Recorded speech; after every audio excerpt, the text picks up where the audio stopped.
نبیوں کا سلسلہ چلتا رہا، جس کو روک دیا اس نے رک جانا ہے، جس کو چلنے کا حکم دے دیا اس کو چلنا ہے، اور یہ فیصلے خدا کی قسم اللہ کا جاتے ہیں۔ ابھی آپ نے سنا نا میرے بیٹے سمندر میں آتے اس امیر کی اطاعت کرنی ہے جو اللہ کے رسول کی اطاعت کرتا ہے، اس اطاعت سے نکل جائے تو اس کی اطاعت بھی نہیں کرنی۔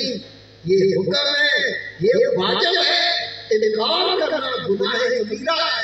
جب کہہ دیا جائے کہ کرو تو کہو آمنا صدقنا، جب کہہ دے رک جاؤ کہو آمنا صدقنا، رک جاؤ۔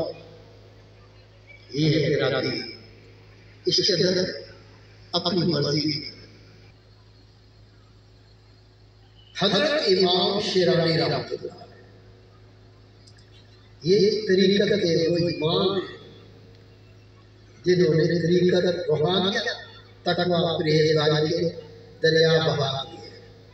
عجیب رتبہ ہے، عجیب مقام ہے۔ آپ فرماتے جو شخص اپنے مرشد پر 3 بار اعتراض کرے وہ مرشد سے فیض پانے سے محروم کر دیا جاتا ہے۔ پھر آپ فرماتے لوگوں جب کوئی مومن کامل مرشد سے بیعت کر لیتا ہے تو دنیا اور آخرت کی تمام نعمتیں اللہ تعالیٰ اس کو اسی در سے دیتا ہے۔ اگر وہ در کو چھوڑ دے تو اللہ کی رحمتوں سے محروم ہو جاتا ہے۔